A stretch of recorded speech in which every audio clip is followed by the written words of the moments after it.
ਹਰ ਹਟ ਪੀਨੂ ਤੂੰ ਕਰਹਿ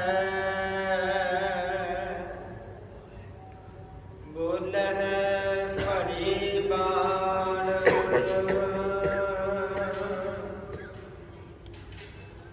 ਸਾਹਿਬ ਸਦਾ ਹਜ਼ੂਰ ਹੈ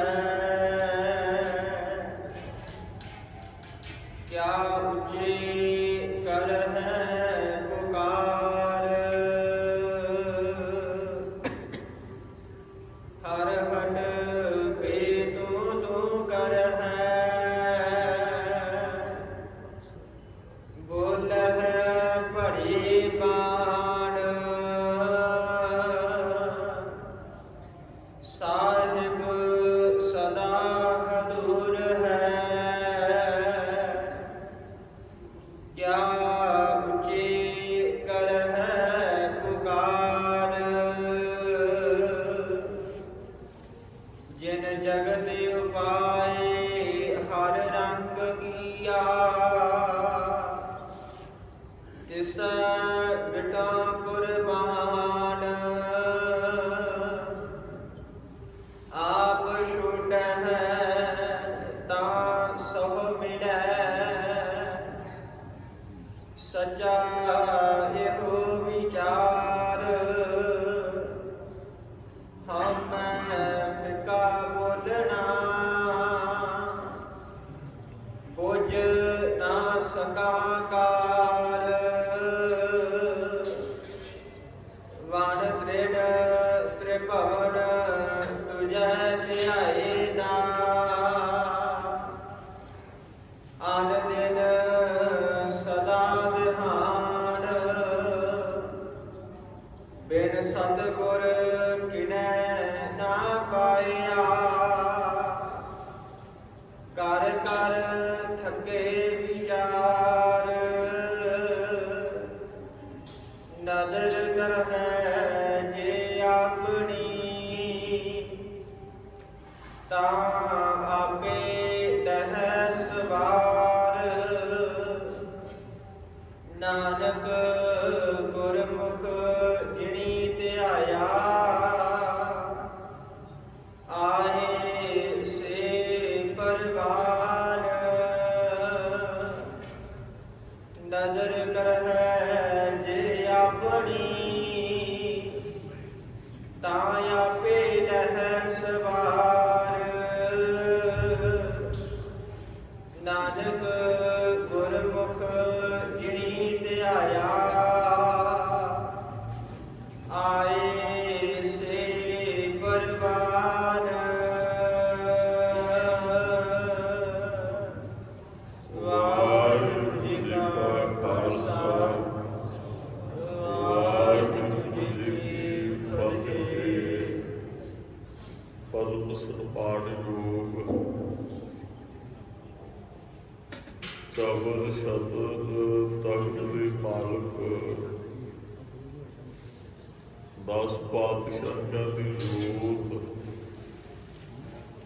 ਪ੍ਰਗਟ ਗੁਰਾਂ ਕੀ ਦੇਹ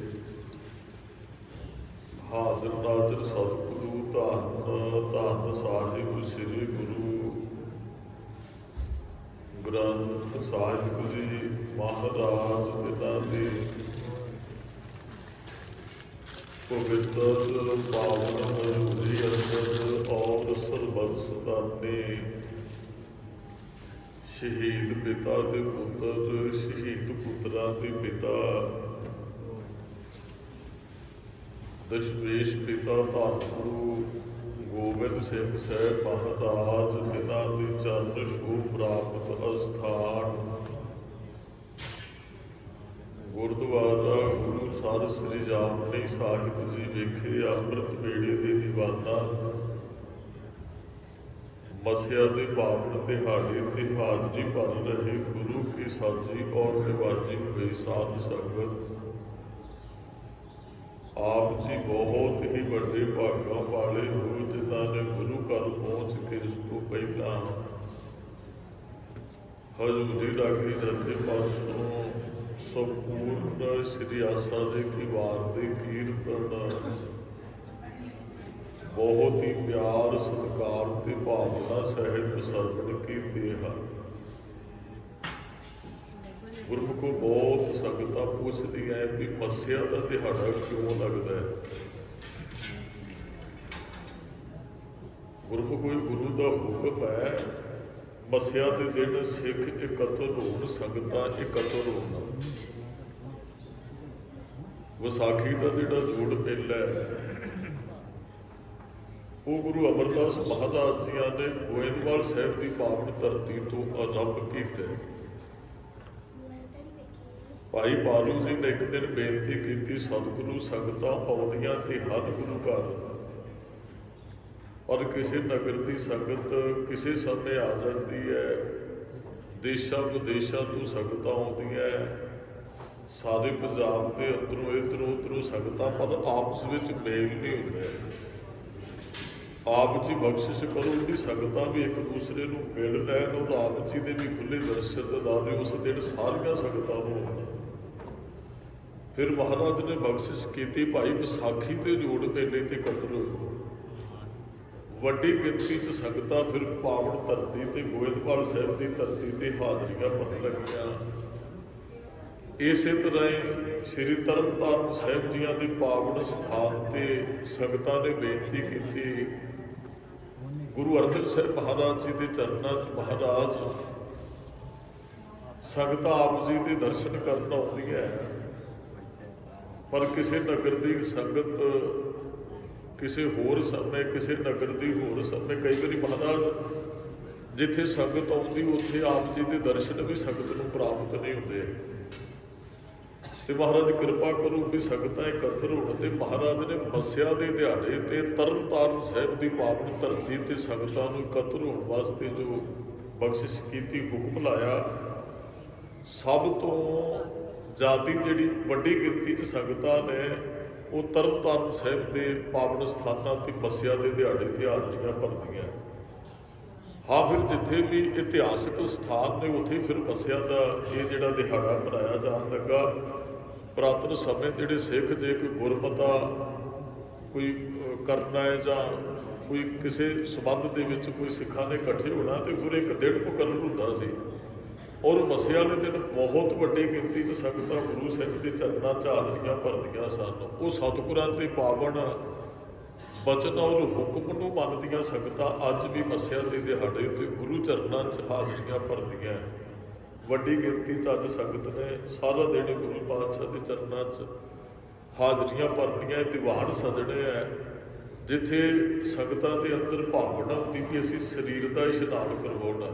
ਚਲੋ ਕਈ ਇੱਥੇ ਆਣ ਕੇ ਭੈਣਾਂ ਵੀਰ ਕਹਿੰਦੇ ਜੀ 5 ਮੱਸਿਆ ਇਸ਼ਨਾਨ ਕਰਨਾ ਸੀ, ਬਾਬਾ ਜੀ ਮੱਸਿਆ ਪੂਰੀਆਂ ਹੋ ਗਈਆਂ, ਅਰਦਾਸ ਕਰਿਓ। ਗੁਰਮੁਖ ਪਿਆਰੋ, ਗੁਰੂ ਸਾਹਿਬ ਦਾ ਹੁਕਮ ਹੈ ਰੋਜ਼ਾਨਾ ਹੀ ਗੁਰੂ ਸਾਹਿਬ ਦੇ ਦਰਸ਼ਨ ਕਰਨੇ। ਚਲੋ ਕਈ ਵਾਰੀ ਜਿਹੜੇ ਇਤਿਹਾਸਕ ਸਥਾਨ ਨੇ ਉਹ ਥੋੜ੍ਹੇ ਜਿਹੇ ਸਾਨੂੰ ਦੂਰ ਪੈ ਜਾਂਦੇ ਆ। ਅਸੀਂ ਪਿੰਡ ਦੇ ਗੁਰਦੁਆਰੇ ਜ਼ਰੂਰ ਰੋਜ਼ਾਨਾ ਸਤਿਗੁਰਾਂ ਦੇ ਦਰਸ਼ਨ ਕਰਨੇ, ਰੋਜ਼ ਹੀ ਸੰਗਤ ਕਰਨੀ, ਰੋਜ਼ ਹੀ ਨਿਤਨੇਮ ਬਾਣੀ ਸਭ ਮਹਾਰਾਜ ਨੇ ਸਾਨੂੰ ਬਖਸ਼ਿਸ਼ ਕੀਤੀ ਹੈ। ਹਾਂ, ਫਿਰ ਵਿਸ਼ੇਸ਼ ਤੌਰ ਤੇ ਸੰਗਤਾਂ ਇਤਿਹਾਸਕ ਸਥਾਨਾਂ ਤੇ ਇਹਨਾਂ ਦਿਹਾੜਿਆਂ ਤੇ ਹਾਜ਼ਰੀਆਂ ਭਰਦੀਆਂ ਜਿੱਥੇ ਅਸੀਂ ਗੁਰਮੁਖੋ ਸਰੀਰ ਦਾ ਇਸ਼ਨਾਨ ਕਰਵਾਉਣਾ ਜ਼ਰੂਰੀ ਹੈ। ਪੌੜੀਆਂ ਸਾਹਿਬ ਸਰੋਵਰ ਇਸੇ ਕਰਕੇ ਬਣੇ ਆ ਵੀ ਆ ਕੇ ਸਾਰੇ ਭਾਈ ਇਸ਼ਨਾਨ ਕਰੋ। ਫਿਰ ਪਹਿਲੇ ਪੰਗਤ ਤੇ ਪਾਸੇ ਸੰਗਤ ਵਾਲਾ ਜੋ ਮਹਾਰਾਜ ਨੇ ਸਾਨੂੰ ਇਹ ਸਿਧਾਂਤ ਬਖਸ਼ਿਸ਼ ਕੀਤੇ। ਜੇ ਭਾਈ ਦੂਰੋਂ ਚੱਲ ਕੇ ਸੰਗਤੋਂ ਤੋਂ ਦੂਰੋਂ ਆਉਂਦੀਆਂ ਸਨ ਵੀ ਜੇ ਦੂਰੋਂ ਚੱਲ ਕੇ ਆਏ ਹੋ, ਭੁੱਖ ਮਹਿਸੂਸ ਕਰਦੇ ਹੋ, ਫਿਰ ਤੁਸੀਂ ਪਹਿਲਾਂ ਨਗਰ 'ਚ ਜਾਓ, ਪ੍ਰਸ਼ਾਦਾ ਪਾਣੀ ਛਕੋ, ਫਿਰ ਦੀਵਾਨ ਸਜਣਗੇ, ਫਿਰ ਸਾਰਾ ਦਿਨ ਦੀਵਾਨ 'ਚ ਹਾਜ਼ਰੀ ਭਰੋ। ਜਿੱਥੇ ਸੰਗਤਾਂ ਇਹ ਕਹਿੰਦੀਆਂ ਨੇ ਜੀ ਅਸੀਂ ਇੰਨੀਆਂ ਮੱਸਿਆ ਸਰੀਰ ਦਾ ਇਸ਼ਨਾਨ ਕਰਵਾਵਾਂਗੇ, ਉੱਥੇ ਚਾਹੀਦਾ ਅਰਦਾਸ ਕਰੀਏ ਮਹਾਰਾਜ ਦੇ ਕਾਰਜ ਆਪ ਜੀ ਕਰ ਦਿਓ, ਤੁਹਾਡੇ ਚਰਨਾਂ 'ਚ ਸ਼ਰਧਾ ਭਾਵਨਾ ਸਹਿਤ ਅਸੀਂ ਰੋਜ਼ਾਨਾ ਹੀ ਹਾਜ਼ਰੀਆਂ ਭਰਾਂਗੇ। ਚਲੋ ਇੱਥੇ ਭਾਵੇਂ ਮੱਸਿਆ ਵਾਲੇ ਦਿਨ ਜਿੱਥੇ ਪਿੰਡ ਦੇ ਗੁਰਦੁਆਰੇ ਜ਼ਰੂਰ ਅਸੀਂ ਰੋਜ਼ ਜਾਣਾ ਹੈ, ਅਰਦਾਸ ਕਰਕੇ ਜਾਓ ਮਹਾਰਾਜ ਰੋਜ਼ ਹੀ ਇਸੇ ਤਰ੍ਹਾਂ ਹਾਜ਼ਰੀ ਭਰਨ ਦਾ ਬਾਣ ਉਦੋਂ ਬਖਸ਼ਿਸ਼ ਕਰਿਓ ਜੀ। ਤੀਰਥ ਨਾਮਣ ਜਾਓ, ਤੀਰਥ ਨਾਮ ਹੈ, ਤੀਰਥ ਸ਼ਬਦ ਵਿਚਾਰ ਅੰਤਰ ਗਿਆਨ ਹੈ। ਜਿੱਥੇ ਸਰੀਰ ਦਾ ਇਸ਼ਨਾਨ ਕਰਾਉਣਾ ਹੈ ਉੱਥੇ ਗੁਰਮੁਖ ਪਿਆਰੋ ਅੰਦਰ ਦਾ ਇਸ਼ਨਾਨ ਸ਼ਬਦ ਨਾਲ ਜੁੜ ਕੇ ਅਸੀਂ ਕਰਨਾ ਹੈ। ਜਦੋਂ ਦੀਵਾਨ ਸੱਜਦੇ ਅਸੀਂ ਉੱਥੇ ਬੈਠਣਾ ਹੈ, ਗੁਰੂ ਸਾਹਿਬ ਦਾ ਕੀ ਉਪਦੇਸ਼ ਹੈ, ਇਹਨੂੰ ਅਸੀਂ ਸੁਣਨਾ ਹੈ, ਸਮਝਣਾ ਹੈ ਔਰ ਫਿਰ ਉਸ ਉਪਦੇਸ਼ ਨੂੰ ਅਸੀਂ ਘੁਮਾਉਣਾ ਹੈ। ਗੁਰੂ ਘਰ ਆਣ ਕੇ ਸਿੱਖ ਤਿੰਨ ਸੱਸਿਆਂ ਦਾ ਖਿਆਲ ਰੱਖੇ, ਸੱਸਾ ਸੁਣਨਾ, ਸੱਸਾ ਸਮਝਣਾ, ਜੋ ਸੁਣਿਆ ਜੋ ਸਮਝਿਆ ਉਹਦੇ ਵਿੱਚ ਸਮਾ ਜਾਣਾ, ਭਾਵ ਕਿ ਉਸ ਉਪਦੇਸ਼ ਦੀ ਕਮਾਈ ਕਰਨੀ। ਆਓ ਸਾਧ ਸੰਗਤ ਜੀ, ਬਹੁਤ ਸ਼ਰਧਾ ਭਾਵਨਾ ਸਹਿਤ ਸੰਗਤਾਂ ਹਾਜ਼ਰੀਆਂ ਭਰ ਰਹੀਆਂ ਨੇ, ਵਿਚਾਰ ਚੱਲ ਰਹੀ ਹੈ ਲੜੀਵਾਰ ਸ਼ਬਦ ਦੀ। ਆਪ ਸਿੱਖ ਸੰਗਤਾਂ ਰੋਜ਼ਾਨਾ ਹਾਜ਼ਰੀ ਭਰਨ ਵਾਲੀਆਂ ਜਾਣਦੀਆਂ ਵੀ ਆਪਾਂ ਨੇ 11.5 ਸਾਲ ਪਹਿਲਾਂ ਲੜੀਵਾਰ ਕਥਾ ਜਿਹੜੀ ਗੁਰੂ ਗ੍ਰੰਥ ਸਾਹਿਬ ਜੀ ਦੀ ਆਰੰਭ ਕੀਤੀ ਸੀ। ਸਤਿਗੁਰਾਂ ਦੀ ਕਿਰਪਾ ਸਦਕਾ ਅੱਜ ਜਿਹੜੀ ਸ਼ਬਦ ਦੀ ਵਿਚਾਰ ਉਹ 1420 ਅੰਗ ਤੱਕ ਪਹੁੰਚ ਚੁੱਕੀ ਹੈ ਜੀ। ਵਾਰਾਂ ਤੇ ਵਧੀਕ ਬਾਣੀ ਚੋਂ ਇਹ ਧੰਨ ਗੁਰੂ ਅਮਰਦਾਸ ਮਹਾਰਾਜ ਦੀ ਰਸਨਾ ਤੋਂ ਰੱਬੀ ਜਿਹੜੇ ਬੋਲ ਨੇ ਉਹ ਅਸੀਂ ਸਰਵਣ ਕਰ ਰਹੇ ਹਾਂ। ਅੱਜ ਵੀ ਵਾਰਾਂ ਤੇ ਵਧੀਕ ਬਾਣੀ ਦੇ ਅੰਦਰੋਂ 63ਵਾਂ ਬੰਦ ਜਿਹੜਾ ਸਾਡੇ ਵਿਚਾਰ ਅਧੀਨ ਅੱਜ ਦੀ ਦੀਵਾਨਾਂ 'ਚ ਸਮੁੱਚੀਆਂ ਸੰਗਤਾਂ ਦੇ ਚਰਨਾਂ 'ਚ ਬੇਨਤੀ ਹੈ, ਭਾਈ ਬੜੀ ਭਾਵਨਾ ਇਕਾਗਰਤਾ ਸਹਿਤ ਹਾਜ਼ਰੀ ਭਰੀਏ। ਕੋਈ ਰਸਨਾ ਵਿਰਵੀ ਵਾਚੀ ਨਾ ਰਹੇ, ਰਲ ਮਿਲ ਕੇ ਉਚਾਰਨ ਕਰੋ ਜੀ। ਵਾਹਿਗੁਰੂ ਜੀ ਕਾ ਖਾਲਸਾ, ਵਾਹਿਗੁਰੂ ਜੀ ਕੀ ਫਤਿਹ। ਸਤਿਨਾਮ ਵਾਹਿਗੁਰੂ ਸਾਹਿਬ ਜੀ। ਹਰ ਹਟ ਵੀ ਤੂੰ ਕਰ ਹੈ, ਬੋਲ ਹੈ ਬੜੀ ਬਾਣ। ਇੱਥੇ ਗੁਰਮੁਖ ਪਿਆਰੂ ਹਰ ਹਟ ਦਾ ਅਰਥ ਹੈ ਹਲਟ। ਜਦ ਸਾਡੇ ਉਸਤਾਦ ਜੀ ਨੇ ਪਾਠ ਕਰਾਇਆ ਸੀ ਹਰਟ, ਉਹ ਹਰਟ ਆਪ ਜੀ ਜਿਹੜੇ ਬਜ਼ੁਰਗ ਨੇ ਉਹ ਸਾਰੇ ਜਾਣਦੇ ਹੈ। ਜਦੋਂ ਹਲਟ ਉਹ ਚੱਲਦੀ ਹੈ ਤੇ ਉਹਦੇ ਵਿੱਚੋਂ ਟਕ ਟਕ ਦੀ ਆਵਾਜ਼ ਆਉਂਦੀ ਹੈ। ਉਹ ਇੱਕ ਕੁੱਤਾ ਹੁੰਦਾ ਜਿਹਨੂੰ ਸਿੱਧੇ ਸ਼ਬਦ 'ਚ ਕਿਹਾ ਜਾਂਦਾ, ਫਿਰ ਉਹ ਪਕੜ ਲੈਂਦਾ, ਜਦੋਂ ਉਹ ਟਿੰਡਾਂ ਰੁਕਦੀਆਂ ਨੇ ਉਹਨਾਂ ਨੂੰ ਜਕੜ ਲੈਂਦਾ। ਤੇ ਜਦੋਂ ਖੂਹ ਗਿੜਦਾ ਹੈ ਨਾ, ਉਦੋਂ ਉਹ ਆਵਾਜ਼ ਦਿੰਦਾ ਹੈ। ਸਤਿਗੁਰੂ ਕਿਸੇ ਨਗਰ ਦੇ ਅੰਦਰ ਗਏ ਤੇ ਬਾਹਰ ਖੂਹ ਲੱਗਾ ਹੈ ਤੇ ਉਹ ਟਕ ਟਕ ਦੀ ਆਵਾਜ਼ ਆਉਂਦੀ ਹੈ। ਭਾਈ ਪ੍ਰਧਾਨਾ ਜੀ ਕਹਿੰਦੇ ਗੁਰੂ ਸਾਹਿਬ ਜੀ ਆ ਵੇਖੋ ਆ ਕੁੱਤਾ ਟਕ ਟਕ ਕਰ ਰਿਹਾ। ਮਹਾਰਾਜ ਕਹਿੰਦੇ ਨਹੀਂ ਪ੍ਰਧਾਨਿਆ, ਇਹ ਟਕ ਟਕ ਨਹੀਂ ਕਰ ਰਿਹਾ, ਤੂੰ ਕਰ ਰਿਹਾ, ਰੱਬ ਦੇ ਗੀਤ ਗਾ ਰਿਹਾ। ਵੇਖੋ ਗੁਰਮੁਖੋ ਜੀ ਦੀ ਸੁਰਤ ਜੁੜੀ ਹੁੰਦੀ ਹੈ ਨਾ, ਉਹ ਜੋ ਵੀ ਆਵਾਜ਼ ਸੁਣਦਾ ਕਹਿੰਦੇ ਇਹ ਰੱਬ ਦੀ ਉਸਤਤ ਹੋ ਰਹੀ ਹੈ। ਆਪਾਂ ਤੜਕੇ ਉੱਠਦੇ ਆ, ਜਿੱਥੇ ਤੁਸੀਂ ਆਪਣੀ ਰਸਨਾ ਤੋਂ ਵਾਹਿਗੁਰੂ ਵਾਹਿਗੁਰੂ ਦਾ ਉਚਾਰਨ ਕਰਦੇ ਹੋ, ਚਿੜੀ ਚੁਹਕੀ ਪਹੋ ਫੁੱਟੀ ਵਗਣ ਬਹੁਤ ਤਰੰਗ, ਤੁਹਾਨੂੰ ਬਹੁਤ ਪੰਛੀ ਬੋਲਦੇ ਨਜ਼ਰ ਆਉਣਗੇ। ਤੇ ਜਦੋਂ ਮਹਾਰਾਜ ਅੰਮ੍ਰਿਤ ਵੇਲੇ ਉੱਠਦੇ ਸਨ ਤੇ ਮਹਾਰਾਜ ਕਹਿੰਦੇ ਪੰਛੀ ਕੁਝ ਹੋਰ ਨਹੀਂ ਗਾ ਰਹੇ, ਇਹ ਪੰਛੀ ਰੱਬ ਦੀ ਉਸਤਤ 'ਚ ਲੱਗੇ ਹੈ। ਜੋ ਬੋਲਤ ਹੈ ਮ੍ਰਿਗ ਮੀਣ ਪੰਖੇਰੂ, ਮ੍ਰਿਗ ਮੀਣ ਪੰਖੇਰੂ, ਪੰਛੀ ਹਿਰਨ, ਜੋ ਵੀ ਆਵਾਜ਼ ਦੇਣ ਵਾਲਾ ਪੰਛੀ ਹੈ ਜਾਂ ਪਸ਼ੂ ਹੈ, ਮਰਦ ਕਹਿੰਦੇ ਜੋ ਵੀ ਬੋਲਦਾ, ਜੋ ਬੋਲਤ ਹੈ ਮ੍ਰਿਗ ਮੀਣ ਪੰਖੇਰੂ, ਸੋ ਬਿਨ ਹਰ ਜਾਪਤ ਹੈ ਨਹੀਂ ਹੋਰ। ਮਹਾਰਾਜ ਕਹਿੰਦੇ ਸਾਰੇ ਰੱਬ ਨੂੰ ਜਪਦੇ ਹੈ। ਜੇ ਮਹਾਰਾਜ ਨੂੰ ਹਵਾ ਦੀ ਛਾਂ ਸੁਣਾਈ ਦਿੱਤੀ, ਮਹਾਰਾਜ ਨੇ ਕਿਹਾ ਹਵਾ ਵੀ ਰੱਬ ਨੂੰ ਜਪ ਰਹੀ ਹੈ। ਜੇ ਮਹਾਰਾਜ ਕਿਸੇ ਨਦੀ ਦੇ ਕੰਢੇ ਤੇ ਬੈਠੇ, ਪਾਣੀ ਤੇਜ਼ ਚੱਲਿਆ, ਪਾਣੀ ਦੇ ਵਹਾਅ ਚੋਂ ਛਾਂ ਦੀ ਆਵਾਜ਼ ਆਉਂਦੀ ਹੈ, ਮਹਾਰਾਜ ਕਹਿੰਦੇ ਪਾਣੀ ਵੀ ਰੱਬ ਦੇ ਗੁਣ ਗਾ ਰਿਹਾ, ਕਿਉਂਕਿ ਸਭ ਕੁਝ ਉਹਦੇ ਹੁਕਮ ਦੇ ਅੰਦਰ ਹੈ ਨਾ। ਅੰਮ੍ਰਿਤ ਵੇਲੇ ਇੱਕ ਦਿਨ ਨਾ ਗੁਰੂ ਨਾਨਕ ਸਾਹਿਬ ਜੀ ਉੱਠੇ, ਅੱਧੀ ਰਾਤ ਦਾ ਸਮਾਂ, ਕਿਸੇ ਪਾਸਿਓਂ ਨਾ ਪਪੀਹੇ ਦੇ ਬੋਲਣ ਦੀ ਆਵਾਜ਼ ਆ ਰਹੀ ਹੈ ਤੇ ਗੁਰੂ ਨਾਨਕ ਸਾਹਿਬ ਮਹਾਰਾਜ ਜੀ ਉਬੜ-ਵਾਏ ਉੱਠ ਕੇ ਚੌਕੜਾ ਮਾਰ ਕੇ ਰੱਬ ਦੀ ਬੰਦਗੀ 'ਚ ਜੁੜ ਜਾਂਦੇ ਹੈ। ਮਾਂ ਤ੍ਰਿਪਤਾ ਕਹਿੰਦੀ ਨਾਨਕ ਸਾਰਾ ਦਿਨ ਵੀ ਨਹੀਂ ਤੂੰ ਟਿਕਦਾ, ਘਰੋਂ ਨਿਕਲਦਾ, ਸੂਰਜ ਡੁੱਬਣ ਤੋਂ ਬਾਅਦ ਘਰੇ ਆਉਣਾ, ਰਾਤ ਨੂੰ ਕਿਤੇ 2 ਘੜੀਆਂ ਟਿਕ ਜਿਆ ਕਰ। ਅੱਧੀ ਰਾਤ ਹੋਈ ਉੱਠ ਕੇ ਤੂੰ ਪਤਾ ਨਹੀਂ ਕੀ ਬੋਲੀ ਜਾਂਦਾ, ਬੁੜ ਕਰਦਾ। ਤੇ ਗੁਰੂ ਨਾਨਕ ਸਾਹਿਬ ਜੀ ਮਾਂ ਨੂੰ ਕਹਿਣ ਲੱਗੇ, ਮਾਂ ਮੈਂ ਸਾਂਸੀ ਮਨੁੱਖ ਹੈ, ਸਾਡਾ ਫਰਜ਼ ਹੈ ਰੱਬ ਨੂੰ ਜਪਣਾ। ਆ ਬੜਾ ਜਿਹਾ ਬੈਠ ਕੇ ਵੇਖ ਪਪੀਹਾ ਪੁਕਾਰਾ ਕਰਦੇ ਰੱਬ ਦੇ ਅੱਗੇ ਆਪਾਂ ਨੇ ਬਹੁਤ ਵਾਰੀ ਇਹ ਬਚਨ ਸਾਂਝੇ ਕੀਤੇ। ਵਿਚਾਰ ਚੱਲ ਰਹੀ ਸੀ ਵੀ ਪਪੀਹਾ ਅੰਮ੍ਰਿਤ ਵੇਲੇ ਬੋਲਿਆ ਤਾਂ ਦਰ ਸੁਣੀ ਪੁਕਾਰ, ਆ ਵੇਖ ਮਾਂ, ਉਸ ਬਬੀਹੇ ਪਪੀਹੇ ਨੂੰ ਸਵਾਤੀ ਬੂੰਦ ਚਾਹੀਦੀ ਹੈ, ਉਹ ਸਾਰੀ ਰਾਤ ਟਿਕਦਾ ਨਹੀਂ, ਉਹਦੀ ਆਵਾਜ਼ ਆ ਰਹੀ ਹੈ। ਮਾਂ ਉਹ ਸਵਾਤੀ ਬੂੰਦ ਚਾਹੁੰਦਾ ਹੈ, ਨਾਨਕ ਰੱਬ ਨੂੰ ਮਿਲਣਾ ਚਾਹੁੰਦਾ ਹੈ। ਜਿਵੇਂ ਪਪੀਹਾ ਨੇ ਟਿਕਦਾ, ਨਾਨਕ ਉਹਨਾਂ ਚਿਰ ਟਿਕ ਕੇ ਨਹੀਂ ਬੈਠੇ ਪਿਆ ਜਿੰਨਾ ਚਿਰ ਇਹਨੂੰ ਰੱਬ ਦੀ ਪ੍ਰਾਪਤੀ ਨਹੀਂ। ਵੈਸੇ ਵੀ ਗੁਰੂ ਨਾਨਕ ਸਾਹਿਬ ਰੱਬ ਨੇ ਪ੍ਰਗਟ ਸਗਲ ਹਾਰ ਭਵਨ ਹੈ, ਜਪ ਨਾਨਕ ਗੁਰ ਪਾਰਬ੍ਰਹਮ ਆਪ ਨਾਰਾਇਣ ਕਲਾ ਧਾਰ ਜਗ ਬਹਿ ਪ੍ਰਗਟਿਓ। ਪਰ ਮਹਾਰਾਜ ਨੇ ਸਾਡੇ ਵਾਸਤੇ ਕਿਆ ਪੜਿਆ ਤੇ ਰੱਬ ਨੂੰ ਮਿਲਣਾ ਹੈ, ਤੈਨੂੰ ਅੰਮ੍ਰਿਤ ਵੇਲੇ ਉੱਠ ਕੇ ਪੁਕਾਰ ਕਰਨੀ ਪਏਗੀ, ਤੈਨੂੰ ਅੰਮ੍ਰਿਤ ਵੇਲੇ ਉੱਠ ਕੇ ਜਪਣਾ ਪਏਗਾ। ਮਹਾਰਾਜ ਕਹਿੰਦੇ ਜਦੋਂ ਹੋਰ ਸਾਰੇ ਜਪਦੇ ਨੇ ਰੱਬ ਨੂੰ, ਬੰਦਿਆਂ ਨੂੰ ਕਿਉਂ ਨਹੀਂ ਜਪਦਾ? ਮਹਾਰਾਜ ਕਹਿੰਦੇ ਅੰਮ੍ਰਿਤ ਵੇਲੇ ਉੱਠ ਫਰੀਦਾ ਕੁਝੂ ਸਾਧ ਸੁਨਹਿ ਨਿਵਾਜ ਗੁਜ਼ਾਰ। ਜਦ ਮਹਾਰਾਜ ਕਹਿੰਦੇ ਹੈ ਭਾਈ ਹੁਣ ਲੰਬੀ ਤਾੜ ਕੇ ਸੁਣਦਾ, ਇੱਕ ਦਿਨ ਤੇ ਸਦਾ ਵਾਸਤੇ ਇਸ ਤਰ੍ਹਾਂ ਸੌ ਜਾਣਾ, ਜਬ ਤੱਕ ਜਲਾ ਰੋਗ ਨਹੀਂ ਆਇਆ, ਜਬ ਤੱਕ ਢਾਲ ਗ੍ਰਸੀ ਨਹੀਂ ਪਾਇਆ, ਜਿੰਨਾ ਚਿਰ ਤੰਦਰੁਸਤੀ ਹੈ, ਜਿੰਨਾ ਚਿਰ ਭੜਿਆ ਹਜੇ ਕਾਲ ਨਹੀਂ ਆਇਆ, ਮੌਤ ਨਹੀਂ ਆਈ, ਉਹਨਾਂ ਚਿਰ ਰੱਬ ਨੂੰ ਜਪ। ਇਹ ਸਮਾਂ ਤੈਨੂੰ ਦੁਬਾਰਾ ਪ੍ਰਾਪਤ ਹੋਣ ਵਾਲਾ ਨਹੀਂ। ਗੁਰਮੁਖ ਕਾਲ 24 ਘੰਟਿਆਂ 'ਚ 24,000 ਸੁਆਸ ਸਾਡੇ ਅੰਦਰੋਂ ਨਿਕਲਦੇ ਹੈ। ਮਹਾਰਾਜ ਕਹਿੰਦੇ ਗੁਰੂ ਚਾਹੁੰਦੇ ਸਿੱਖ ਸੁਆਸ ਨਾਮ ਜਪੇ। ਗੁਰੂ ਗੋਬਿੰਦ ਸਿੰਘ ਸਾਹਿਬ ਦੇ ਬਚਨ ਨੇ ਸਾਹਸ ਸਾਹਸ ਹਰ ਨਾਮ ਜਪ, ਬਿਰਥਾ ਸਾਸ ਮਤ ਹੋਏ, ਕਿਆ ਜਾਨੋ ਕਿ ਅੰਤ ਕੋ ਇਹੀ ਸੁਆਸ ਮਤ ਹੋਏ। ਬੰਦਿਆ ਸਮਾਂ ਅਜਾਈ ਨਾ ਗਵਾ, ਸਵਾਸ ਉਸ ਰੱਬ ਨੂੰ ਜਪ। ਸਾਰੀ ਸ੍ਰਿਸ਼ਟੀ ਰੱਬ ਦੇ ਭੈ 'ਚ ਹੈ, ਸਾਰੀ ਸ੍ਰਿਸ਼ਟੀ ਰੱਬ ਨੂੰ ਜਪ ਰਹੀ ਹੈ।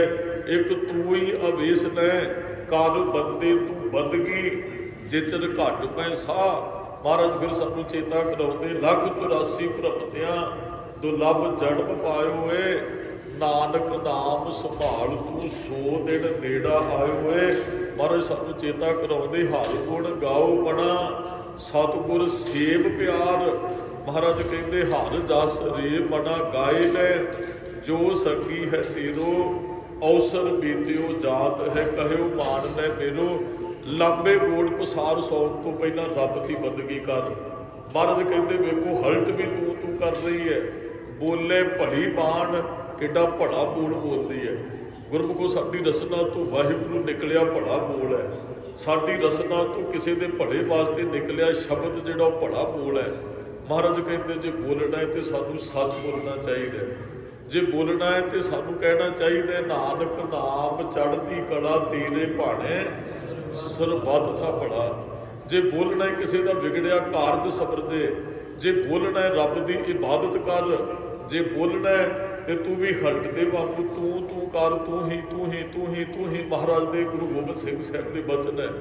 ਮਹਾਰਾਜ ਕਹਿੰਦੇ ਸਾਰੇ ਪਾਸੇ ਰੱਬ ਹੈ, ਤੂੰ ਹੀ ਕਰਦਾ। ਉਹਦੇ ਵਿੱਚ ਇੱਕ ਦਿਨ ਸਮਾ ਜਾਏਗਾ, ਗਾਇਆ ਕਰ ਮੇਰਾ ਮੁਝ ਮੈਂ ਕਿਛ ਨਹੀਂ, ਜੋ ਕਿਛ ਹੈ ਸੋ ਤੇਰਾ। ਤੂੰ ਗਾਇਆ ਕਰ ਕਬੀਰ, ਤੂੰ ਕਰਤਾ ਤੂੰ ਹੁਆ, ਮੁਝ ਮੈਂ ਰਹਾ ਨਾ ਹੂੰ। ਜਬ ਆਪਾ ਪਰਕਾ ਮਿਟ ਗਿਆ, ਜਦ ਦੇਖਾਂ ਤਤ। ਤੂੰ ਜਦੋਂ ਆਪਾ ਪਰਕਾ ਮਿਟ ਗਿਆ, ਫਿਰ ਜਿੱਧਰ ਵੇਖਾਂ ਤੋਂ ਰੱਬ ਨਜ਼ਰ ਆਏਗਾ। ਮਹਾਰਾਜ ਕਹਿੰਦੇ ਸਾਰੀ ਸ੍ਰਿਸ਼ਟੀ ਸਾਰੀ ਕਾਇਨਾਤ ਰੱਬ ਨੂੰ ਜਪ ਰਹੀ। ਗੁਰਮੁਖ ਜਿਹੜਾ ਗੁਰਮੁਖ ਹੈ ਨਾ, ਉਹ ਬੱਸ 'ਚ ਬੈਠਾ ਟਾਇਰਾਂ ਦੀ ਛਾਂ ਨੂੰ ਉਹ ਤਾਲ ਬਣਾ ਲੈਂਦਾ, ਉਹ ਪਲੇਟ 'ਚ ਬੈਠਾ ਹਵਾ ਨੂੰ ਉਹ ਤਾਲ ਬਣਾ ਲੈਂਦਾ, ਉਹ ਟ੍ਰੇਨ 'ਚ ਬੈਠਾ ਉਸ ਆਵਾਜ਼ ਨੂੰ ਤਾਲ ਬਣਾ ਕੇ ਉਹ ਰੱਬ ਦੀ ਉਸਤਤ ਗਾਉਂਦਾ। ਉਹਨੂੰ ਜਿਹੜੀ ਆਵਾਜ਼ ਸੁਣਾਈ ਦਿੰਦੀ ਉਹ ਕਹਿੰਦਾ ਇਹ ਰੱਬ ਨੂੰ ਜਪ ਰਹੀ, ਜਿਹੜੀ ਵੀ ਚੀਜ਼ ਉਹ ਰੱਬ ਨੂੰ ਜਪ ਰਹੀ ਹੈ। ਪੰਛੀ ਪਸ਼ੂ ਦਾਸ ਨੇ ਪਹਿਲਾਂ ਵੀ ਬੇਨਤੀ ਕੀਤੀ, ਮਹਾਰਾਜ ਕਹਿੰਦੇ ਤੂੰ ਵੀ ਭੜੇ ਬੋਲ ਬੋਲਿਆ ਕਰ ਆਪਣੀ ਰਸਨਾ ਤੋਂ, ਕਿਉਂਕਿ ਮਿੱਠੇ ਬੋਲ ਬੋਲਿਆ ਕਰ। ਸਾਡਾ ਗੁਰੂ ਮਿੱਠਾ ਹੈ, ਰੱਬ ਮਿੱਠਾ ਹੈ। ਮਿੱਠ ਬੋਲਣਾ ਜੀ ਹਰ ਸੱਜਣ ਸੁਭਾਵੀ ਮੋਰਾ, ਹਉ ਸੰਭਲ ਥੱਕੀ ਜੀ ਉਹ ਕਦੇ ਨਾ ਬੋਲੇ। ਜਦੋਂ ਉਹ ਕਦੇ ਨਹੀਂ ਕੌੜਾ ਬੋਲਦਾ, ਫਿਰ ਤੂੰ ਕਿਉਂ ਬੋਲਦਾ? ਬੋਲੀਏ ਸੱਚ ਧਰਮ ਝੂਠ ਨਾ ਬੋਲੀਏ, ਜੋ ਗੁਰ ਦੱਸੇ ਬਾਟ ਮਰੀਦਾ ਜੋਲੀਏ। ਮਹਾਰਾਜ ਕਹਿੰਦੇ ਬੋਲੇ ਭੜੀ ਬਾਣ। ਜੇ ਬੋਲਦਾ ਰੱਬ ਦੀ ਉਸਤਤ 'ਚ ਬੋਲ, ਜੇ ਬੋਲਦਾ ਕਿਸੇ ਦਾ ਭੜਾ ਹੋ ਜੇ ਭਾਈ ਉਹੀ ਬੋਲ ਬੋਲਣਾ ਕਰ, ਇਹੀ ਭੜੀ ਬਾਣ ਹੈ। ਸਾਹਿਬ ਸਦਾ ਹਦੂਰ ਹੈ, ਕਿਆ ਉੱਚੀ ਕਰਹਿ ਪੁਕਾਰ। ਸਤਿਗੁਰੂ ਕਹਿੰਦੇ ਬੰਦਿਆਂ ਨੂੰ ਉੱਚੀ ਕੀ ਕੂਕਦਾ। ਸਾਹਿਬ ਤੇਰੇ ਅੰਦਰ ਹੈ। ਵੈਸੇ ਜੇ ਦੂਸਰਾ ਪੱਖ ਲਈਏ ਤੇ ਮਹਾਰਾਜ ਨੇ ਕਿਹਾ ਕੇਸੂ ਕੇਸੂ ਕੂਕੀਏ ਨਾ ਸੋਈਏ ਅਸਾਰ, ਕਹਿੰਦੇ ਵੀ ਉਹਨੂੰ ਕੂਕਣਾ ਯਾਦ ਵੀ, ਪਰ ਇੱਥੇ ਤੇ ਮਹਾਰਾਜ ਕਹਿੰਦੇ ਸਾਹਿਬ ਸਦਾ ਹਜ਼ੂਰ ਹੈ, ਕਿਆ ਉੱਚੀ ਕਰ ਹੈ ਪੁਕਾਰ, ਉਹ ਰੱਬ ਤੇਰੇ ਅੰਦਰ ਹੈ, ਉੱਚੀ ਬੋਲ ਬੋਲ ਕੇ ਕਿਹਨੂੰ ਸੁਣਾਉਣਾ। ਕਈ ਵਾਰੀ ਨਾ ਮਾਫ ਕਰਨਾ, ਵੈਸੇ ਬਾਣੀ ਸਭ ਉੱਚੀ ਬੋਲ ਕੇ ਪੜ੍ਹਨੀ ਚਾਹੀਦੀ ਹੈ। ਜੇ ਘਰ ਦੇ ਵਿੱਚ ਇੱਕ ਸਰੀਰ ਨਿਤਨੇਮ ਕਰਦਾ ਹੈ, 4 ਸਰੀਰ ਨਹੀਂ ਕਰਦੇ, ਉਹਨੂੰ ਸਾਰਿਆਂ ਨੂੰ ਸੁਣਾ ਦੇਣਾ ਚਾਹੀਦਾ। ਇਹ ਸਭ ਤੋਂ ਵੱਡਾ ਪੁੰਨ ਹੈ। ਹਾਂ, ਹੰਕਾਰ ਵਾਸਤੇ ਨਹੀਂ ਅਸੀਂ ਉੱਚੀ ਬੋਲਣਾ ਹੈ ਵੀ ਵੈਸੇ ਤੇ ਮੈਂ ਸ਼ਾਂਤ ਬੈਠਾ ਸਾਂ, ਕੋਈ 4 ਸਰੀਰ ਘਰੇ ਆਏ, ਮੈਂ ਬੋਲਾਂ ਵੀ ਇਹਨਾਂ ਨੂੰ ਪਤਾ ਲੱਗ ਜਾਏ ਵੀ ਭਾਈ ਸਾਹਿਬ ਦੇ ਜਪਜੀ ਸਾਹਿਬ ਦਾ ਪਾਠ ਕਰ ਰਹੇ ਹੈ, ਭਾਈ ਸਾਹਿਬ ਜੀ ਫਲਾਣਾ, ਹੰਕਤਾ ਚ ਮੈਂ ਹਉਮੈ ਚ ਨਹੀਂ ਬੋਲਣਾ ਹੈ। ਮਹਾਰਾਜ ਕਹਿੰਦੇ ਵੈਸੇ ਜਦ ਰੱਬ ਤੇਰੇ ਅੰਦਰ ਹੈ। ਹਾਂ, ਸ਼ੁਰੂਆਤ ਰਸਨਾ ਤੋਂ ਹੋਣੀ ਹੈ। ਫਿਰ ਕੱਲ ਵੀ ਦਾਸ ਨੇ ਬੇਨਤੀ ਕੀਤੀ, ਫਿਰ ਰੋਮ ਰੋਮ ਤੱਕ ਪਹੁੰਚ ਜਾਂਦੇ ਮਨੁੱਖ। ਅਸੀਂ ਰੱਬ ਨੂੰ ਬਹੁਤ ਦੂਰ ਮੰਨ ਲਿਆ। ਮਹਾਰਾਜ ਕਹਿੰਦੇ ਸਾਹਿਬ ਸਦਾ ਹਜ਼ੂਰ ਹੈ। ਰੱਬ, ਭਗਤ ਕਬੀਰ ਜੀ ਕਿਹਾ ਹੱਥ ਦੂਰ ਹੋ ਜਾਂਦਾ ਹੈ, ਰੱਬ ਇਸ ਤੋਂ ਵੀ ਨੇੜੇ ਹੈ। ਵੇਖ ਤੂੰ ਸੁਣਤ ਸਦਾ ਹੈ ਸਕੇ, ਮੈਂ ਮੂਰਖ ਜਾਣਿਆ ਦੂਰੀ ਰੇ। ਕਹਿੰਦੇ ਰੱਬ ਤੇ ਸਭ ਤੋਂ ਨੇੜੇ ਹੈ, ਮੈਂ ਮੂਰਖ ਨੇ ਉਹਨੂੰ ਬਹੁਤ ਦੂਰ ਸਮਝ ਲਿਆ। ਸਾਧ ਹਜ਼ੂਰ ਹਾਜ਼ਰ ਹੈ, ਨਾਜ਼ਰ ਕਤੇ ਨਾ ਭਇਓ ਦੁਰਾਈ। ਜਾਂ ਮਹਾਰਾਜ ਕਹਿੰਦੇ ਜਹ ਜਹ ਵੇਖੋ ਤਹ ਹਜ਼ੂਰ, ਦੂਰ ਕਤਹੁ ਨਾ ਜਾਈ। ਮੈਂ ਜਿੱਧਰ ਵੇਖਦਾ ਰੱਬ ਉਧਰ ਹੀ ਹੈ। ਗੁਰਮੁਖ ਕਾਲੂ ਰੱਬ ਅੰਦਰ ਹੈ। ਜੋ ਬ੍ਰਹਮੰਡੇ ਸੋਈ ਪਿੰਡੇ, ਜੋ ਖੋਜੈ ਸੋ ਪਾਵੇ। ਬਾਹਰ ਉੱਚੀ ਪੁਕਾਰ ਕਰਨ ਦੀ ਜ਼ਰੂਰਤ ਨਹੀਂ ਰੱਬ ਨੂੰ ਮਿਲਣ ਵਾਸਤੇ। ਮਹਾਰਾਜ ਕਹਿੰਦੇ ਅੰਦਰ ਭੁਖੀ ਹੋਣਾ ਚਾਹੀਦਾ। ਰੱਬ ਅੰਦਰ ਹੈ, ਅੰਦਰੋਂ ਹੀ ਤੈਨੂੰ ਪ੍ਰਾਪਤ ਹੋਣਾ ਹੈ। ਬਹੁਤ ਮੇਰੀ ਬੇਨਤੀ ਆਪ ਜੀਆਂ ਨੇ ਸੁਣੀ ਹੈ। ਬਾਬਾ ਫਰੀਦ ਜੀ ਕਹਿੰਦੇ ਜੰਗਲਾਂ 'ਚ ਫਿਰਨ ਦੀ ਲੋੜ ਨਹੀਂ ਜਿੰਨੇ ਰੱਬ ਨੂੰ ਪਾਉਣਾ। ਘਰ ਬੈਠਿਆਂ ਜੋਗ ਪਾਈਏ ਸਤਿਗੁਰ ਕੇ ਉਪਦੇਸ਼, ਘਰੇ ਬੈਠਿਆ ਰੱਬ ਮਿਲ ਸਕਦਾ ਹੈ।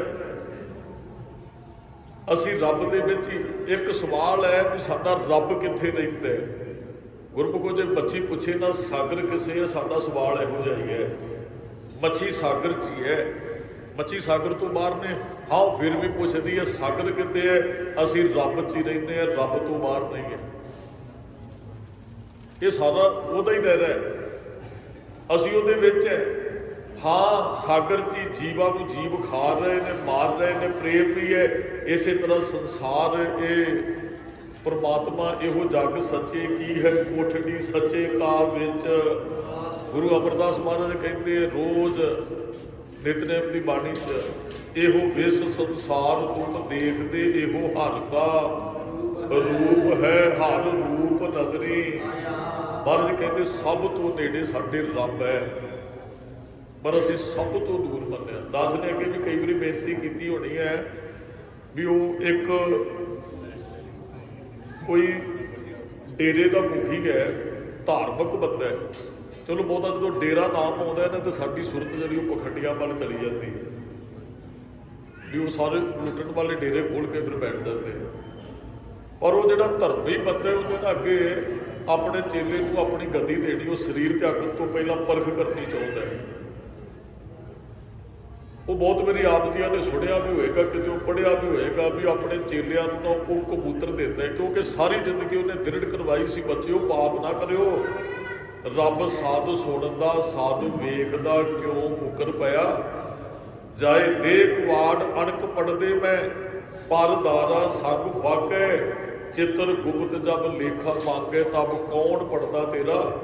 ਤਾਂ ਕਿ ਜਿਹੜੇ ਕਰਮ ਕਰਦੇ ਹੋ ਨਾ, ਜਦੋਂ ਰੱਬ ਦੀ ਕਚਹਿਰੀ 'ਚ ਜਾਓਗੇ ਫਿਰ ਤੁਹਾਡੇ ਤੇ ਪੜਦਾ ਕਿਸੇ ਨਹੀਂ ਪਾਉਣਾ, ਕਿਉਂਕਿ ਰੱਬ ਫਿਰ ਸਾਹਮਣੇ ਫਿਲਮ ਚਲਾ ਦਿੰਦਾ, ਕਹਿੰਦਾ ਆ ਵੀ ਤੂੰ ਕੀਤੇ, ਆ ਵੀ ਤੂੰ ਕੀਤਾ, ਆ ਵੀ ਤੂੰ ਕੀਤਾ। ਬੰਦਾ ਉੱਥੇ ਮੁਕਰ ਨਹੀਂ ਸਕਦਾ। ਹਾਂ, ਉਹ ਚੋਰੀ ਕਰਕੇ ਹੋ ਸਕਦਾ ਜਾ ਕੇ ਉੱਥੇ ਅਦਾਲਤ 'ਚ ਮੁਕਰ ਜਾਏ, ਗਵਾਹ ਜਿਹੜੇ ਝੂਠੇ ਲੱਗ ਜਾਣ ਉਹ ਬਰੀ ਹੋ ਜਾਏ। ਰੱਬ ਦੀ ਦਰਗਾਹ 'ਚ ਉਹ ਚੋਰੀ ਕਰਨ ਵਾਲਾ ਗੁਰੂ ਕਦੇ ਬਰੀ ਨਹੀਂ ਜੇ ਹੋ ਸਕਦਾ, ਕਿਉਂਕਿ ਉਹਨੂੰ ਕਿਸੇ ਗਵਾਹ ਦੀ ਲੋੜ ਨਹੀਂ, ਉਹਦੇ ਸਾਹਮਣੇ ਸਭ ਕੁਝ ਰੱਖ ਦਿੰਦਾ। ਉਹ ਚਿੱਤਰਦਾਰ ਹੁੰਦਾ ਹੈ, ਤਸਵੀਰ ਸਾਹਮਣੇ ਕੀਤਾ ਹੈ ਗੁਪਤਦਾਰ ਦੇ। ਅਸੀਂ ਚਿੱਤਰ ਜੋ ਕਰਮ ਅਸੀਂ ਕੀਤੇ ਲੋਕਾਂ ਨੂੰ ਪਤਾ ਹੈ, ਪਰਿਵਾਰ ਨੂੰ ਪਤਾ ਹੈ, ਪਰ ਜਿਹੜੇ ਗੁਪਤ ਕੀਤੇ ਹੈ ਉਹ ਨਾ ਪਰਿਵਾਰ ਨੂੰ ਨਾ ਲੋਕਾਂ ਨੂੰ, ਰੱਬ ਨੂੰ ਜ਼ਰੂਰ ਪਤਾ ਹੈ ਜੀ। ਚਿੱਤਰ ਤੇ ਗੁਪਤਦਾਰ ਥੇ ਹੀ। ਚਿੱਤਰ ਜਿਹੜੇ ਲੋਕਾਂ ਦੇ ਸਾਹਮਣੇ ਮੈਂ ਕੀ ਕਰਦਾ, ਤੇ ਗੁਪਤ ਦਾ ਅਰਥ ਜਿਹੜੇ ਮੈਂ ਸਭ ਤੋਂ ਛੁਪਾ ਕੇ, ਰੱਬ ਤੋਂ ਵੀ ਛੁਪਾਇਆ, ਗੁਰੂ ਤੋਂ ਵੀ ਛੁਪਾਇਆ, ਮੈਂ ਪਰਿਵਾਰ ਤੋਂ ਵੀ ਛੁਪਾ ਕੇ ਕੀਤੇ, ਮੈਂ ਸੰਸਾਰ ਤੋਂ ਵੀ ਛੁਪਾ ਕੇ ਕੀਤੇ, ਪਰ ਰੱਬ ਕੋਲੋਂ ਕੋਈ ਨਹੀਂ ਜੇ ਛੁਪਣਾ ਗੁਰੂ ਕੋਲੋਂ। ਉਹਨੇ ਤੇ ਸਾਰਾ ਕੁਝ ਅੱਗੇ ਵਿਖਾ ਦੇਣਾ ਵੀ ਤੂੰ ਕੀਤਾ ਆ, ਵੀ ਫਿਰ ਉੱਥੇ ਸਿਰ ਹੀ ਝੁਕੇਗਾ, ਹੋਰ ਕੁਝ ਨਹੀਂ ਕਰ ਸਕਦੇ। ਤਾਂ ਹੀ ਤੇ ਬਾਬਾ ਫਰੀਦ ਜੀ ਨੇ ਕਿਹਾ, ਫਰੀਦਾ ਜਿੰਦੀ ਕਮੀ ਨਾਹੇ ਗੁਣ, ਇਹ ਕਮੜੇ ਵਿਸਾਰ ਮਤ ਸ਼ਰਮਿੰਦਾ ਥੀ ਬਈ। ਸਾਈਂ ਦਾ ਦਰਬਾਰ ਉਹ ਕੰਮ ਕਰਨਾ ਹੀ ਛੱਡ ਦੇ, ਜੇ ਜਿਹੜੇ ਕੰਮਾਂ ਕਰਕੇ ਤੈਨੂੰ ਸਾਈਂ ਦੇ ਦਰਬਾਰ 'ਚ ਸਿਰ ਝੁਕਾ ਕੇ ਖੜਨਾ ਪਵੇ। ਮਹਾਰਾਜ ਕਹਿੰਦੇ ਉਹ ਕਰਮ ਕਾਹਦੀ ਨਾ। ਸਾਰੀ ਜ਼ਿੰਦਗੀ ਉਸ ਗੁਰੂ ਨੇ ਆਪਣੇ ਚੇਲਿਆਂ ਨੂੰ ਕਿਹਾ, ਭਾਈ ਰੱਬ ਸਦਾ ਸੁਣਦਾ, ਸਦਾ ਵੇਖਦਾ, ਕੋਈ ਇਹੋ ਜਿਹਾ ਕਰਮ ਨਾ ਕਰੋ ਜਿਸ ਕਰਮ ਦੀ ਸਜ਼ਾ ਤੁਹਾਨੂੰ ਰੱਬ ਦੇ ਘਰੋਂ ਮਿਲੇ। ਉਹ ਸਾਰੀ ਜ਼ਿੰਦਗੀ ਚੇਲਿਆਂ ਨੇ ਉਪਦੇਸ਼ ਸੁਣਿਆ। ਹੀਰ ਨੂੰ ਉਹਨੇ ਗੱਦੀ ਦੇਣੀ ਹੈ, ਉਹਨੇ ਜਿਹੜੇ 3 ਕੁ ਚੇਲੇ ਉਹਨਾਂ ਦੀ ਪਰਖ ਕਰਨੀ ਚਾਹੀ, ਉਹਨਾਂ ਨੂੰ ਕਬੂਤਰ ਦੇ ਦਿੱਤਾ ਇੱਕ ਇੱਕ। ਕਹਿਣ ਲੱਗਾ ਇਹਦੀ ਧੌਣ ਮਰੂੜ ਨਹੀਂ ਉੱਥੇ ਜਿੱਥੇ ਕੋਈ ਤੁਹਾਨੂੰ ਵੇਖੇ ਨਾ। ਕਹਿੰਦੇ ਜੀ ਇਹ ਤੇ ਕੋਈ ਕੰਮ ਔਖਾ ਨਹੀਂ ਹੈ। ਇੱਕ ਤੇ ਮੇਰੇ ਵਰਗਾ ਸੀ, ਉਹਨੇ ਉਸ ਸਾਧੂ ਦੇ ਕੱਟ ਦੇ ਪਿੱਛੇ ਪਾ ਲਿਆ ਕੇ ਧੌਣ ਮਰੋੜ ਕੇ ਅੱਗੇ ਸੁੱਟ ਦਿੱਤਾ, ਲਓ ਜੀ ਕਿਸੇ ਨੇ ਨਹੀਂ ਜੇ ਵੇਖਿਆ। ਉਹ ਦੂਸਰਾ ਗਿਆ, ਉਹਨੇ ਥੋੜਾ ਜਿਹਾ ਦੂਰ ਛਿਪ ਕੇ ਸਾਰਿਆਂ ਤੋਂ, ਭਾਈ ਕੁਝ ਨਹੀਂ ਵੇਖਦਾ, ਉਹਨੇ ਵੀ ਧੌਣ ਮਰੋੜੀ ਲਿਆ ਕੇ ਸੁੱਟ ਦਿੱਤਾ। ਜਿਹੜਾ ਤੀਸਰਾ ਚੇਲਾ ਸੀ ਉਹ ਜਾਂਦੇ ਉਹ ਛੁਪਾਉਣ ਦਾ ਤੇ ਯਤਨ ਕਰਦੇ, ਪਰ ਉਹ ਛੁਪਾ ਨਹੀਂ ਸਕਦਾ। ਉਹ ਕਿਸੇ ਦਰਖਤ ਝਾੜੀ ਤੇ ਗਿਆ, ਕਹਿਣ ਲੱਗਾ ਵੀ ਇੱਥੇ ਤੇ ਕੋਈ ਪੰਛੀ ਬੈਠਾ ਹੋਏਗਾ। ਕਹਿੰਦਾ ਕੀੜੇ ਮਕੌੜੇ ਟਾਹਣੀਆਂ ਤੇ ਤੁਰੇ ਫਿਰਦੇ, ਅੱਖਾਂ ਖੁੱਲੀਆਂ। ਉਹ ਗੁਰੂ ਜੀ ਨੇ ਕਿਹਾ ਸੀ ਕੋਈ ਵੇਖੇ ਨਾ ਇੱਥੇ, ਤੇ ਸਾਰੇ ਵੇਖਦੇ ਆ। ਫਿਰ ਇੱਕ ਕਮਰੇ 'ਚ ਚਲਾ ਜਾਂਦਾ, ਉਹ ਆਸੇ ਪਾਸੇ ਵੇਖਦਾ, ਕਹਿੰਦਾ ਵੀ ਇੱਥੇ ਕੋਈ ਨਹੀਂ ਵੇਖਦਾ। ਪਰ ਜਦੋਂ ਉਹ ਕਬੂਤਰ ਨੂੰ ਮਾਰਨ ਲੱਗਾ, ਕਹਿੰਦਾ ਵੀ ਮੇਰੀਆਂ ਅੱਖਾਂ ਖੁੱਲੀਆਂ, ਮੈਂ ਹੀ ਇਹਨੂੰ ਵੇਖ ਰਿਹਾ। ਗੁਰੂ ਜੀ ਨੇ ਕਿਹਾ ਸੀ ਕੋਈ ਵੇਖੇ ਨਾ। ਉਹਨੇ ਆਪਣੀਆਂ ਅੱਖਾਂ ਤੇ ਇੱਕ ਟਾਕੀ ਲਈ ਤੇ ਪੱਟੀ ਬੰਨ੍ਹ ਲਈ। ਕਹਿਣ ਲੱਗਾ ਵੀ ਕਿਹਾ ਸੀ ਨਾ ਗੁਰੂ ਜੀ ਨੇ ਵੀ ਇਹਨੂੰ ਮਾਰਨਾ ਉੱਥੇ ਜਿੱਥੇ ਕੋਈ ਵੇਖੇ ਨਾ, ਮੈਂ ਵੀ ਨਾ ਵੇਖਾਂ ਇਹਨੇ ਆਪਣੀਆਂ। ਜਦੋਂ ਫਿਰ ਉਹਨੂੰ ਮਾਰਨ ਲੱਗਾ, ਉਹ ਕਹਿੰਦੇ ਇਹ ਕਬੂਤਰ ਆਪਣੇ ਆਪ ਨੂੰ ਵੇਖ ਰਿਹਾ, ਅੱਖਾਂ ਤੇ ਇਹਦੀਆਂ ਵੀ ਖੁੱਲੀਆਂ। ਇੱਕ ਪੱਟੀ ਇਹਨੇ ਉਹਦੀਆਂ ਅੱਖਾਂ ਤੇ ਬੰਨ੍ਹ ਲਈ। ਜਦੋਂ ਫਿਰ ਧੌਣ ਮਰੋੜਨ ਲੱਗਾ ਨਾ, ਮਨ 'ਚ ਵਿਚਾਰ ਆਈ ਵੀ ਗੁਰੂ ਜੀ ਕਹਿੰਦੇ ਸਨ ਰੱਬ ਸਦਾ ਹੀ ਵੇਖਦਾ, ਸਦਾ ਹੀ ਸੁਣਦਾ। ਉਹ ਤੇ ਦੂਰ ਨਹੀਂ ਹੈ, ਉਹ ਤੇ ਮੇਰੇ ਅੰਦਰ ਬੈਠਾ, ਮੇਰੇ ਰਾਹੀਂ ਰੱਬ ਅਨੁਭਵ ਤੇ ਕਰੇਗਾ ਨਾ। ਉਹਦੀਆਂ ਸਾਡੀਆਂ ਅੱਖਾਂ ਹੀ ਰੱਬ ਦੀਆਂ ਅੱਖਾਂ ਹੈ। ਕਹਿੰਦਾ ਵੀ ਰੱਬ ਤੇ ਵੇਖ ਰਿਹਾ। ਉਸੇ ਤਰ੍ਹਾਂ ਸਾਬਿਤ ਕਬੂਤਰ ਲੈ ਕੇ ਆ ਕੇ ਕਹਿੰਦਾ ਜੀ ਨਹੀਂ ਮਾਰ ਸਕਦਾ। ਉਹ ਗੁਰੂ ਕਹਿੰਦਾ ਕਿਉਂ? ਕਹਿੰਦਾ ਜੀ ਤੁਸੀਂ ਆਪ ਹੀ ਤੇ ਕਹਿੰਦੇ ਹੋ ਹਰੇਕ ਥਾਂ ਤੇ ਰੱਬ ਹਰੇਕ ਸਾਡੀ ਕਰਤੂਤ ਨੂੰ ਵੇਖਦਾ। ਜਦੋਂ ਇਹਨੂੰ ਮਾਰਾਂਗਾ ਰੱਬ ਤੇ ਫਿਰ ਵੇਖੇਗਾ ਹੀ ਨਾ। ਉਹਨੇ ਗੱਦੀ ਉਹਨੂੰ ਦਿੱਤੀ। ਕਹਿਣ ਦਾ ਭਾਵ ਹੈ ਰੱਬ ਸਭ ਤੋਂ ਨਜ਼ਦੀਕ ਹੈ, ਉਹ ਸਾਨੂੰ ਸਦ ਸੁਣਦਾ, ਸਦ ਵੇਖਦਾ। ਮਹਾਰਾਜ ਕਹਿੰਦੇ ਸਾਹਿਬ ਸਦਾ ਹਜ਼ੂਰ ਹੈ, ਕਿਆ ਉੱਚੀ ਕਰਹਿ ਪੁਕਾਰ। ਬੰਦਿਆ ਪੁਕਾਰ ਕਿਉਂ ਉੱਚੀ ਕਰਦਾ ਹੈ, ਕਿਉਂ ਉੱਚੀ ਕੂਕਦਾ ਹੈ? ਅੰਦਰੋਂ ਆਪਣੇ ਆਪ ਦੀ ਖੋਜ ਕਰ, ਮੈਂ ਕੀ ਹੈ, ਮੇਰਾ ਮੂਲ ਕੀ ਹੈ। ਮਨ ਤੂੰ ਜੋਤ ਸਰੂਪ ਹੈ, ਆਪਣਾ ਮੂਲ ਪਛਾਣ। ਹਾਂ ਅਸੀਂ ਮਾਈਕ ਲਾ ਕੇ ਕਥਾ ਕਰਦੇ ਹਾਂ, ਕੀਰਤਨ ਹੁੰਦਾ ਹੈ। ਇੱਥੇ ਨਹੀਂ ਹੈ ਵੀ ਉਹ ਰੱਬ ਨੂੰ ਕੋਈ ਸੁਣਾਉਣਾ ਪਏਗਾ, ਸਾਨੂੰ ਸਪੀਕਰ ਮਾਈਕ ਲਾ ਕੇ ਪ੍ਰਬੰਧ ਕਰਨਾ ਪਏਗਾ। ਇਹ ਸਾਡੇ ਸੁਣਨ ਵਾਸਤੇ ਭਲਿਓ।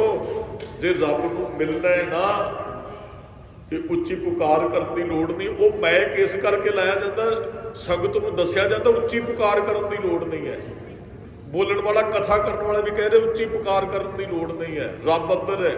ਫਰੀਦਾ ਜੰਗਲ ਜੰਗਲ ਕਿਆ ਭਵੇਂ, ਵਨ ਕੰਡਾ ਪੋੜੇ ਹੈ, ਵਸੀ ਰੱਬ ਹਾਲੀ ਹੈ। ਜੰਗਲ ਕਿਆ ਢੂੰਡੇ, ਜੰਗਲ ਚੋਂ ਕੀ ਲੱਭਦਾ?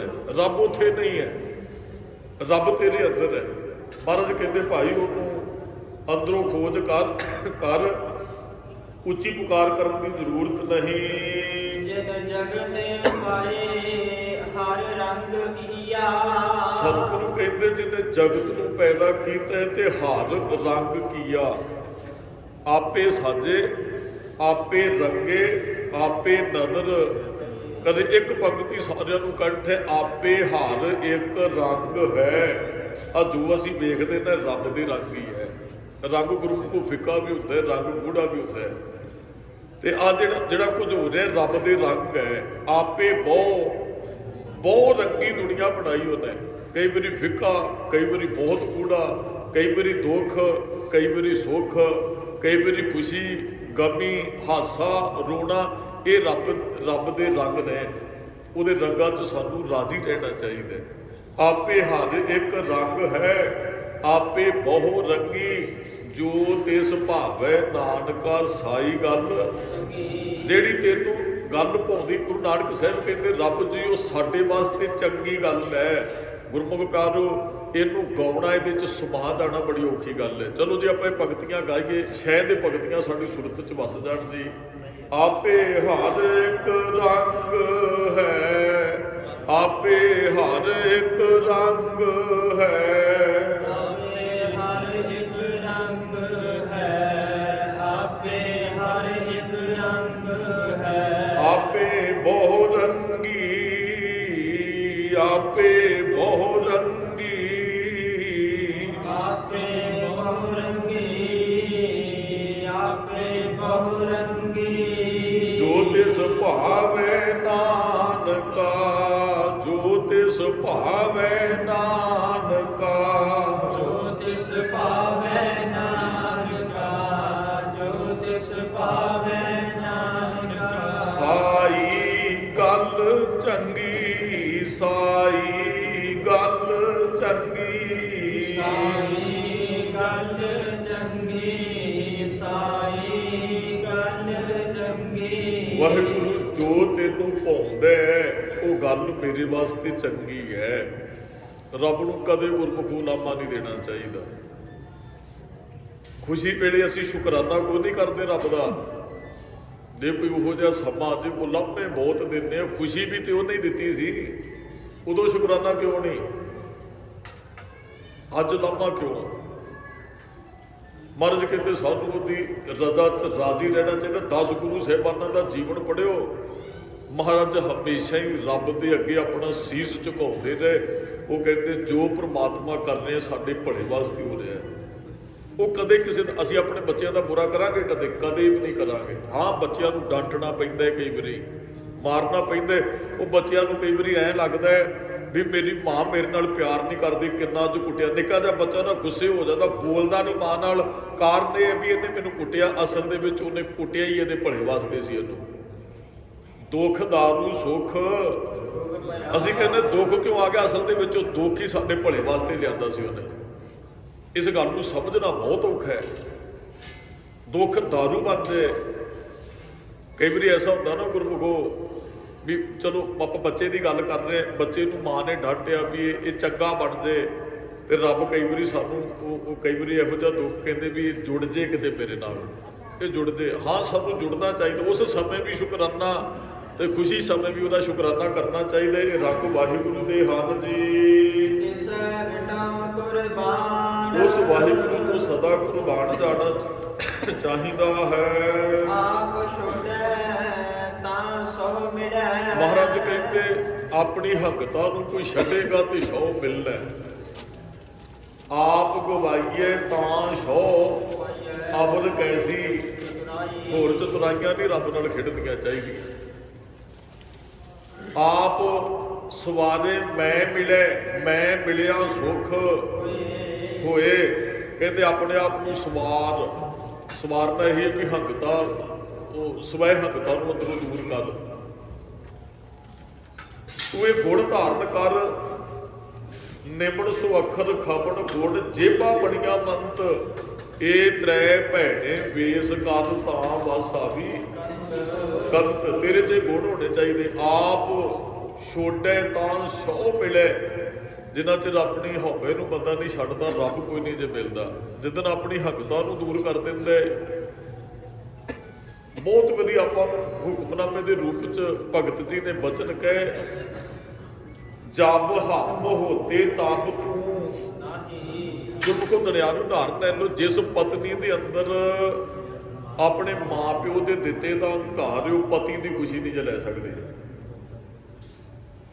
ਰੱਬ ਮਿਲਣਾ ਤੇ ਬੜੀ ਦੂਰ ਦੀ ਗੱਲ ਹੈ।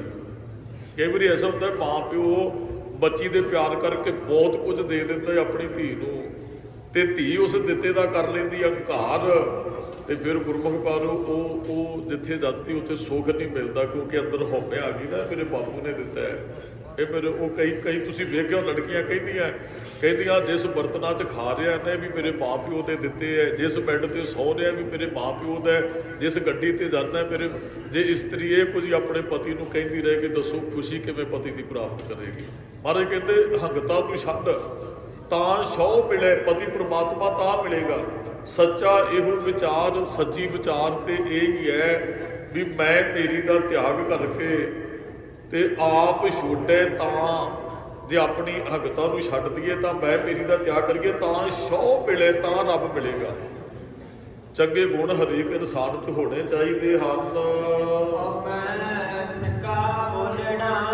ਹਉਮੈ 'ਚ ਆ ਕੇ ਮਨੁੱਖ ਫਿੱਕਾ ਬੋਲਦੇ ਆ। ਹਉਮੈ ਵਾਲਾ ਬੰਦਾ ਕਦੀ ਕਿਸੇ ਨਾਲ, ਉਹ ਨੌਕਰ ਨਾਲ ਗੱਲ ਕਰਦੇ ਨੂੰ ਕਿਤੇ ਵੇਖਿਓ, ਨੌਕਰ ਵੀ ਤੇ ਰੱਬ ਨੇ ਪੈਦਾ ਕੀਤਾ ਹੈ। ਹਉਮੈ ਵੀ ਇਹ ਮੇਰਾ ਨੌਕਰ ਹੈ, ਮੈਂ ਇਹਦਾ ਮਾਲਕ ਹੈ। ਮਹਾਰਾਜ ਕਹਿੰਦੇ ਹਉਮੈ 'ਚ ਪੈ ਕੇ ਲੋਕ ਨਾ ਬਹੁਤ ਫਿੱਕਾ ਬੋਲਦੇ ਆ। ਮਹਾਰਾਜ ਕਹਿੰਦੇ ਨਹੀਂ ਬੋਲਣਾ ਚਾਹੀਦਾ। ਜੇ ਰੱਬ ਨੂੰ ਮਿਲਣਾ ਹੈ ਫਿਰ ਫਿੱਕਾ ਬੋਲ ਨਹੀਂ ਬੋਲਣਾ। ਫਿੱਕਾ ਬੋਲ ਨਾ ਜਾਣੇ ਪੂਰਨ ਭਗਵਾਨ ਹੈ ਸਾਡਾ ਰੱਬ। ਅੱਗੇ ਵੀ ਦਾਸ ਨੇ ਪੰਕਤੀ ਪੜ੍ਹੀ, ਗੁਰੂ ਰੱਬ ਹੀ ਨਹੀਂ ਫਿੱਕਾ ਬੋਲਦਾ, ਸਾਨੂੰ ਕਿੰਨੇ ਇਜਾਜ਼ਤ ਦਿੱਤੀ ਹੈ। ਕਈ ਵਾਰੀ ਨਾ ਉਹ ਕਿਸੇ ਉਹ ਪਖੰਡੀ ਕੋਲ ਕਹਿੰਦੇ ਜੀ ਉਹ ਗਾਲ ਕੱਢਦੇ ਨਾ ਕਾਰਜ ਸਫਰ ਜਾਂਦਾ ਹੈ। ਉਹ ਭਲਿਆ ਜਿਹੜਾ ਗਾਲਾਂ ਕੱਢਦਾ ਤੂੰ ਉਹਦੇ ਕੋਲ ਨਹੀਂ ਜਾਣਾ, ਜਿਹੜਾ ਮਿੱਠ ਬੋਲਣਾ ਤੂੰ ਉਹਦੀ ਬੁੱਕਲ ਚਾੜ ਕੇ ਬੈਠਣਾ। ਤੂੰ ਗਾਲਾਂ ਕੱਢਣ ਵਾਲੇ ਕੋਲ ਕਿਉਂ ਜਾਂਦਾ ਹੈ?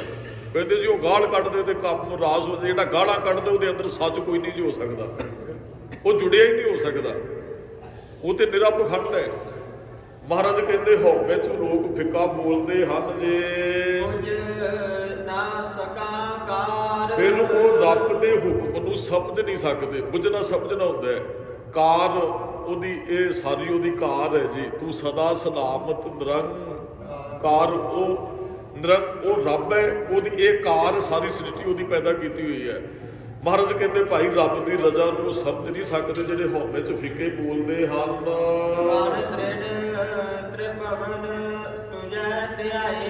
ਇਹ ਵਾਹਿਗੁਰੂ ਜੀ ਇਹ ਵਣ ਜੰਗਲ ਤ੍ਰਿਣ ਘਾਹ ਤ੍ਰਿਭਵਨ ਤਿੰਨੇ ਭਵਨ ਤੁਝੇ ਧਿਆਏ ਦਾ, ਸਾਰੇ ਤੈਨੂੰ ਹੀ ਧਿਆਉਂਦੇ ਹਨ ਜੀ।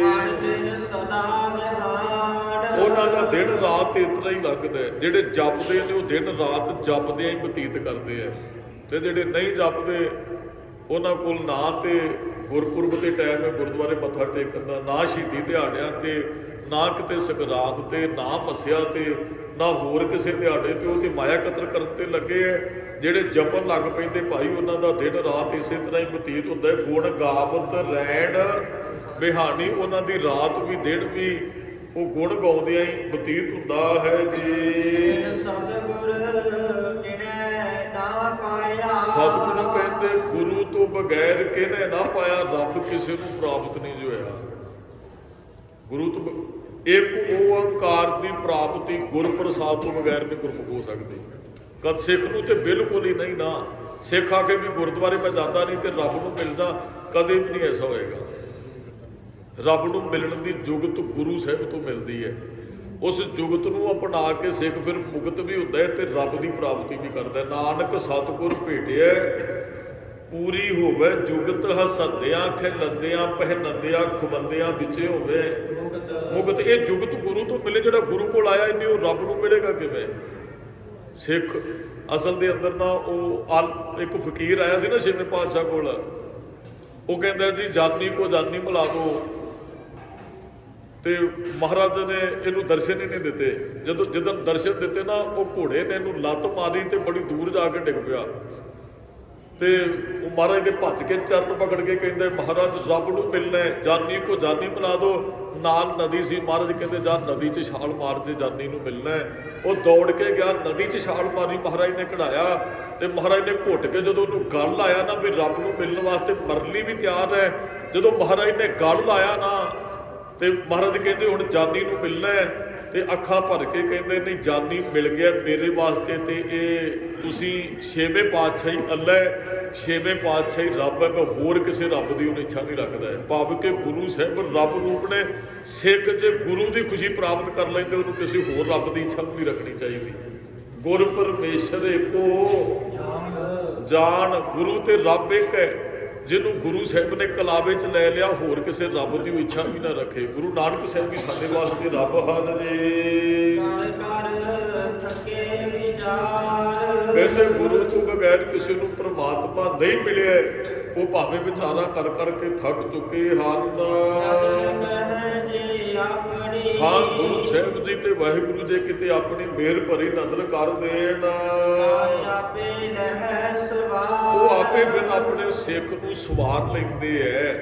ਉਹ ਚੰਗੇ ਗੁਣ ਦੇ ਕੇ ਸਵਾਰਦੇ ਐ। ਚੰਗੇ ਗੁਣਾਂ ਵਾਲੇ ਨੂੰ ਫਿਰ ਇੱਕ ਦਿਨ ਰੱਬ ਦੀ ਪ੍ਰਾਪਤੀ ਹੋ ਜਾਂਦੀ ਹੈ।